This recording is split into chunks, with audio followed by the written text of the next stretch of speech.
Di balik meja kerjanya, Novi, seorang pemilik perusahaan, pernah menghadapi berbagai macam tipe manusia.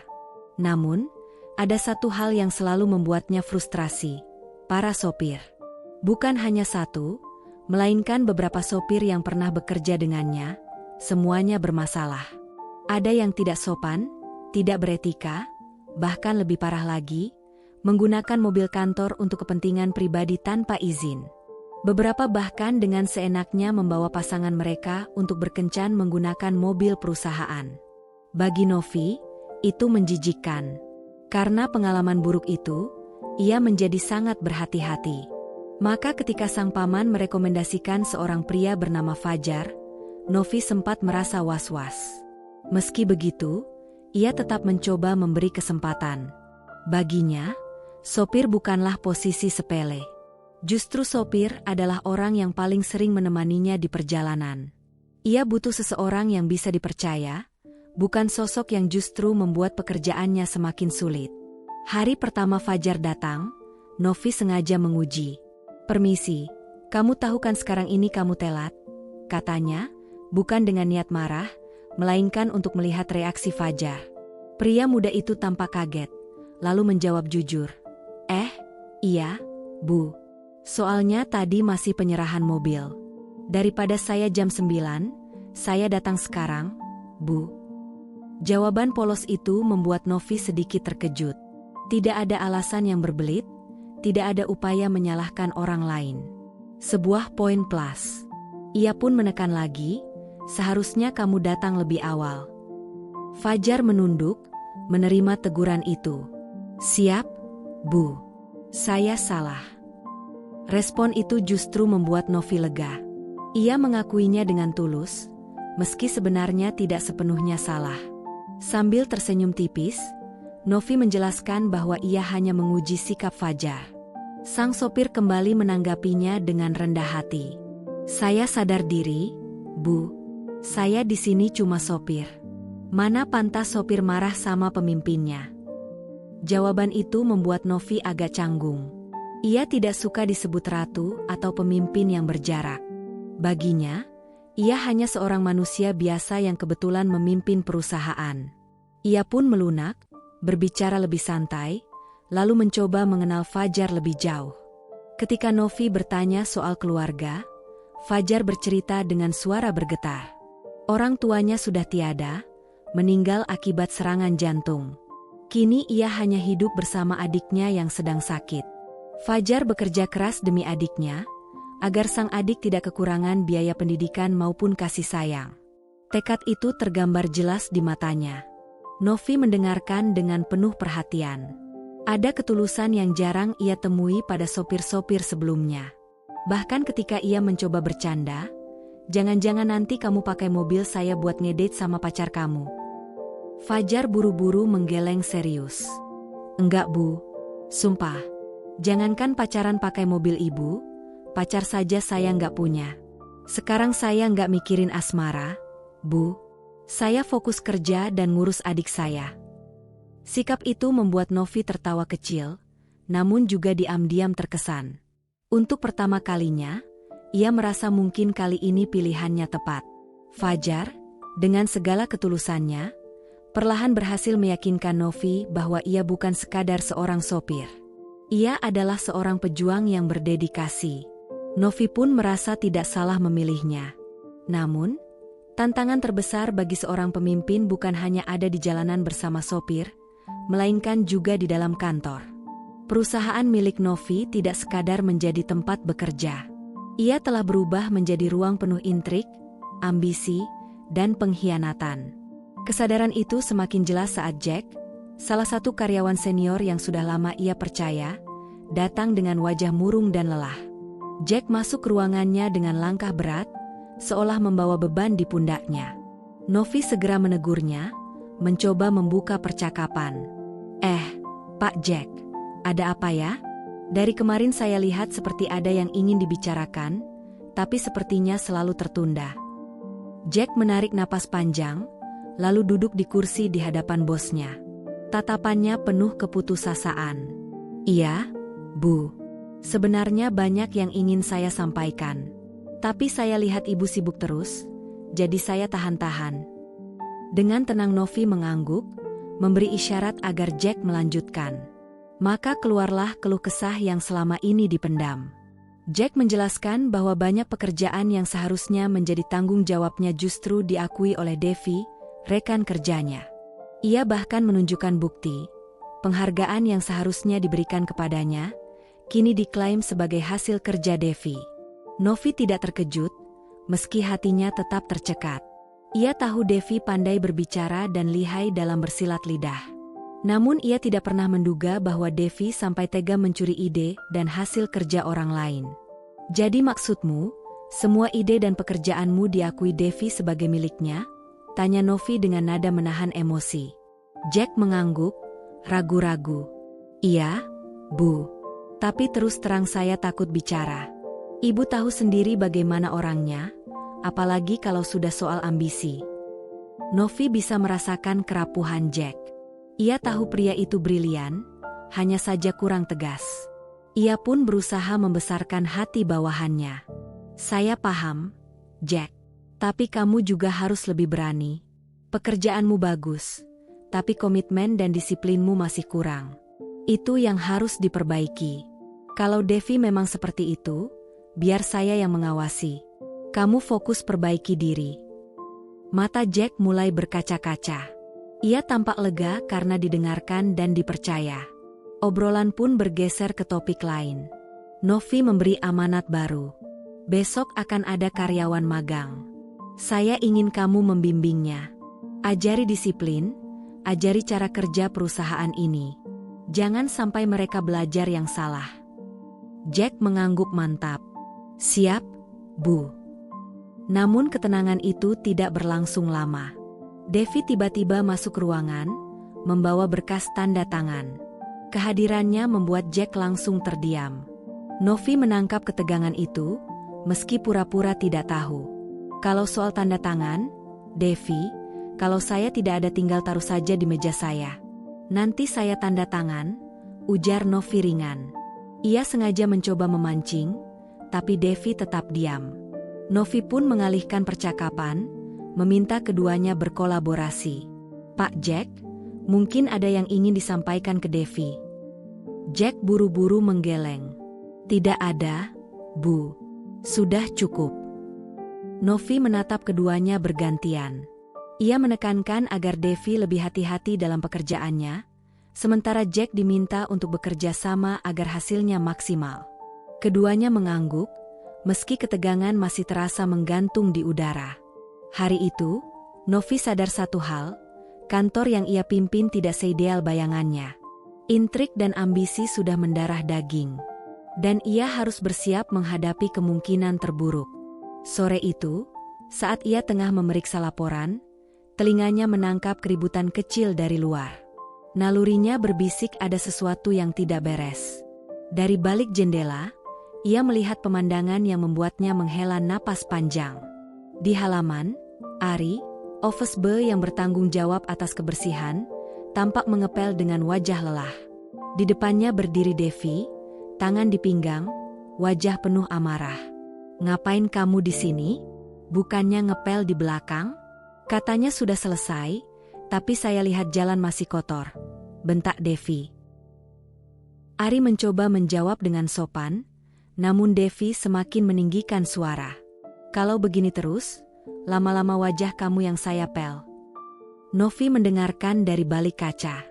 Ia melihat arogansi Devi, melihat bagaimana ia berusaha menjatuhkan orang lain demi tampak berkuasa. Novi merasa prihatin. Namun kali ini, ia memilih tidak turun tangan. Ia ingin tahu sejauh mana drama ini akan berkembang. Keributan kecil di halaman kantor semakin memanas ketika Fajar tiba-tiba muncul. Dengan langkah tenang, ia mencoba menengahi. Ada apa ini? Ci, kok sepi? Ucapnya polos. Devi langsung melotot. Emang kamu siapa? Manggil, Ci? Kayak orang Cina aja. Kalau saya Cina kenapa? Fajar tersenyum ramah. Ya nggak apa-apa. Saya senang kok ketemu sama Buci. Ari yang dari tadi dipermalukan, tidak kuasa menahan tawa kecil. Namun tawa itu justru membuat Devi semakin marah. Kamu, yang tadi manggil-manggil seenaknya. Manggil yang benar, panggil Bu Kek, kenalan Kek, hardiknya. Fajar menunduk sedikit, tetap menjaga tenang.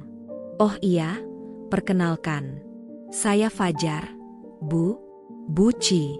Saya sopir baru di sini. Oh, jadi kamu yang ngajak ngobrol Ari barusan? Lagi jam kerja malah ngajak ngobrol? Jangan sok akrab. Devi menghardik. Dengan sabar Fajar menjelaskan.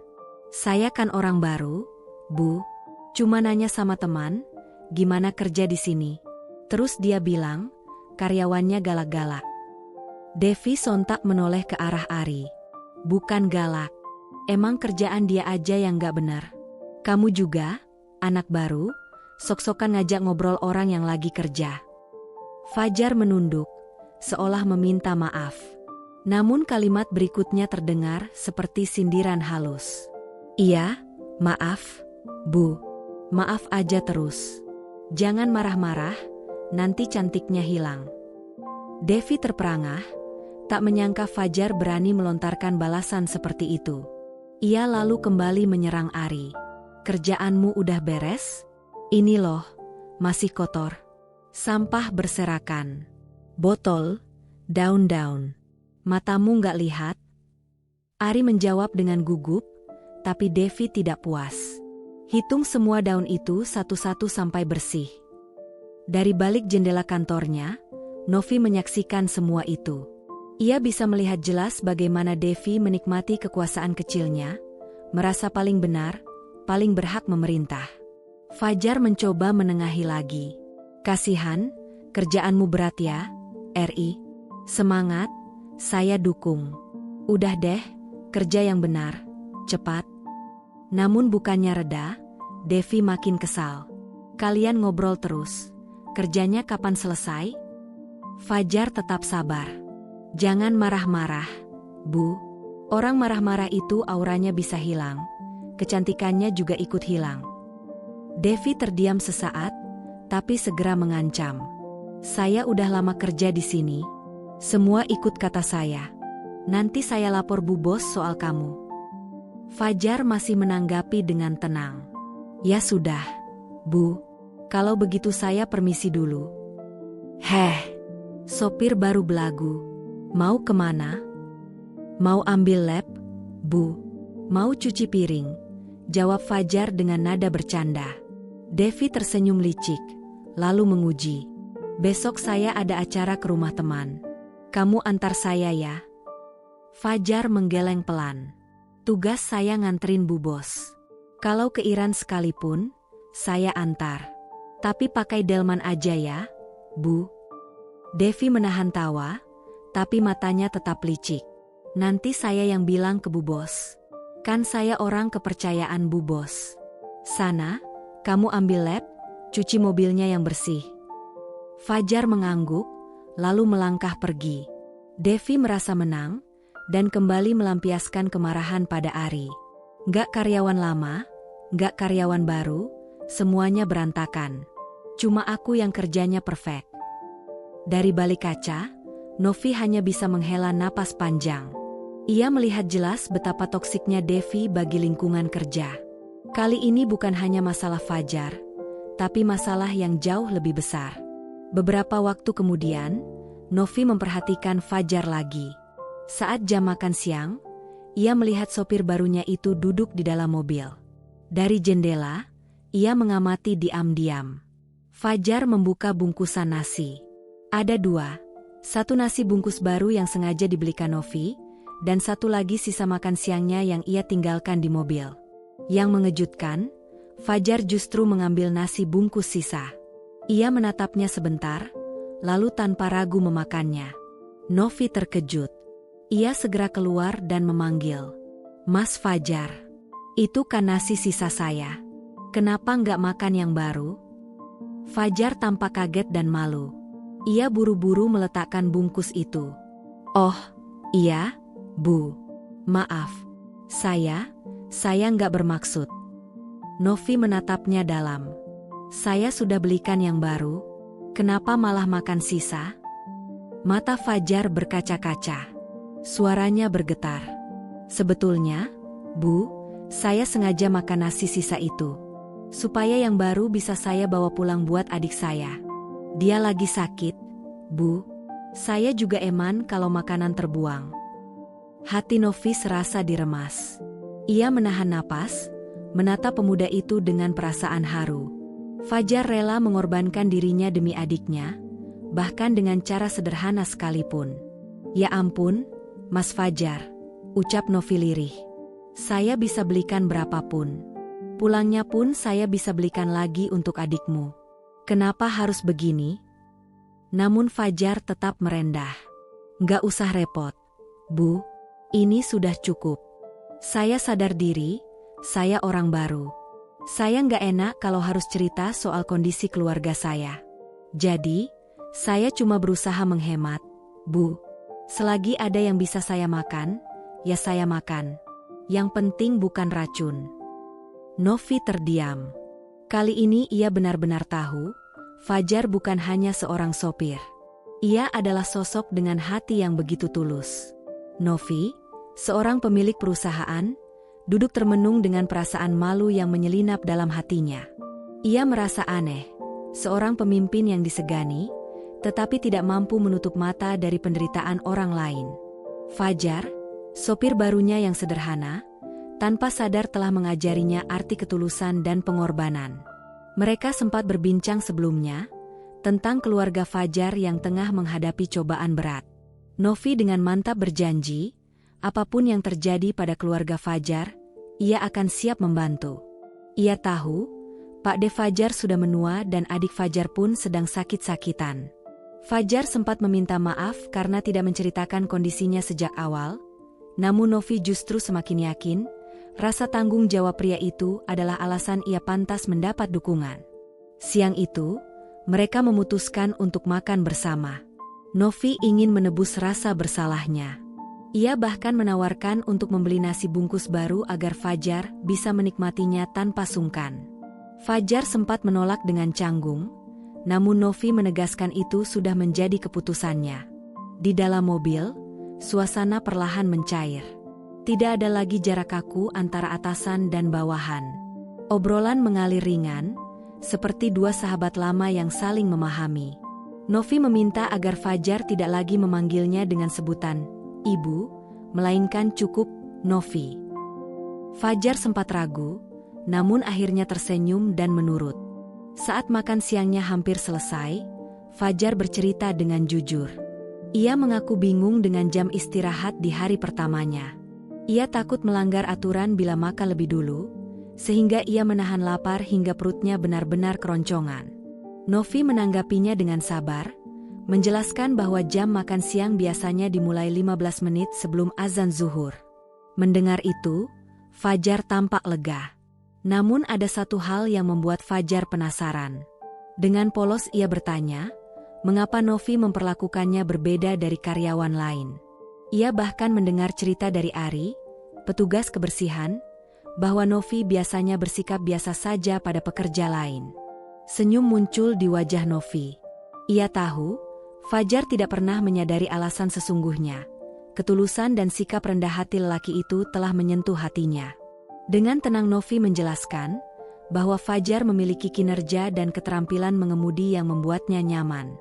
Ia ingin Fajar tahu, perlakuan baik yang diterimanya bukanlah belas kasihan, melainkan penghargaan atas dirinya sebagai seorang profesional, sekaligus sebagai manusia. Percakapan mereka berlanjut dengan kehangatan. Hubungan yang semula sekadar antara atasan dan sopir kini mulai bergeser ke arah yang lebih dalam, sebuah ikatan saling percaya. Novi menyadari, Fajar bukan sekadar pengemudi yang andal, melainkan juga seorang teman yang tulus, sosok yang memberi rasa aman di tengah hiruk-pikuk dunia bisnis. Bagi Novi, perusahaan bukan hanya tempat kerja. Di dalamnya bersemayam dua wajah, intrik, ambisi, dan pengkhianatan di satu sisi, serta ketulusan dan perjuangan mengharukan di sisi lain. Kini ia bertanya dalam hati, mampukah dirinya, sebagai pemimpin, memperbaiki situasi dan menciptakan lingkungan yang lebih baik? Dan mungkinkah Fajar, dengan segala kesederhanaannya, menjadi agen perubahan yang selama ini ia butuhkan? Terima kasih telah menyimak cerita ini. Jangan lupa untuk like video ini, subscribe channel kami, agar tidak ketinggalan cerita menarik lainnya. Sampai jumpa di cerita berikutnya. Wassalamualaikum warahmatullahi wabarakatuh.